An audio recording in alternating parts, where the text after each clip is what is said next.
বাংলাদেশ একটি উন্নয়নশীল দেশ যেখানে জনসংখ্যার একটি বড় অংশ শিক্ষার্থী, কিন্তু সাম্প্রতিককালে একটি অন্ধকার ছায়া নেমে এসেছে তরুণ প্রজন্মের উপর। 2023 সালে 513 জন শিক্ষার্থী আত্মহত্যা করেছেন, যাদের মধ্যে 60% বেশি নারী।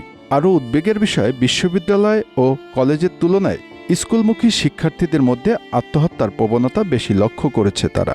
তার পরিমাণ 44.2%। একটি সংগঠনের পক্ষ থেকে এ সংক্রান্ত একটি জরিপ প্রকাশ করা হয়েছে। সংগঠনটি আরও জানায়, 2022 সালে আত্মহত্যা করে 532 জন শিক্ষার্থী। নারী শিক্ষার্থীদের উপর সামাজিক ও পারিবারিক চাপ এবং বিভিন্ন রকম মানসিক সমস্যা তাদের আত্মহত্যার দিকে ঠেলে দিচ্ছে। বিশেষ করে প্রেম, পারিবারিক নির্যাতন এবং যৌন হয়রানির মতো বিষয়গুলো তাদের মানসিকভাবে গুরুতরভাবে ক্ষতিগ্রস্ত করছে। জরিপ অনুযায়ী আত্মহত্যাকারীদের মধ্যে 66.5% বয়স 13 থেকে 19 বছর।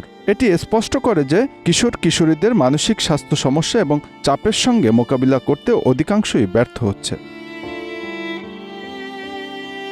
আত্মহত্যার হার ঢাকা বিভাগে সবচেয়ে বেশি, যেখানে 149 জন শিক্ষার্থী আত্মহত্যা করেছেন।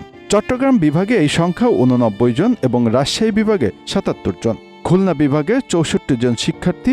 তালিকায় পঞ্চম স্থানে যৌথভাবে রয়েছে বরিশাল ও রংপুর বিভাগের নাম।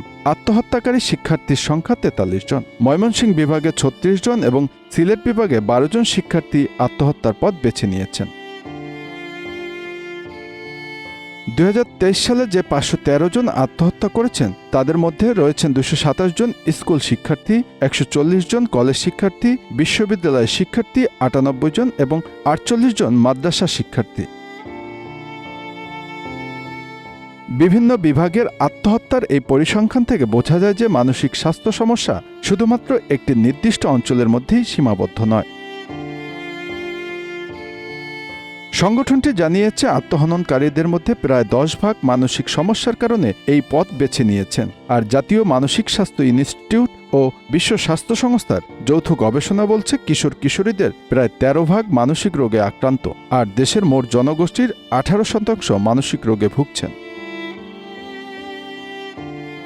আচল ফাউন্ডেশন নামে ওই সংগঠনের দাবি, 2022 সালের সঙ্গে তুলনা করলে 2023 সালের শিক্ষার্থীদের মধ্যে আত্মহত্যার প্রবণতা সামান্য কম, কিন্তু এটা আসলে কমার কোনো প্রবণতা নয়।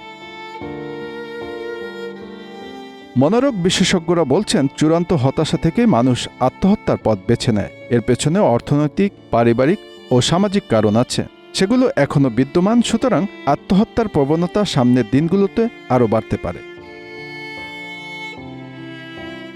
Bangla affairs news desk.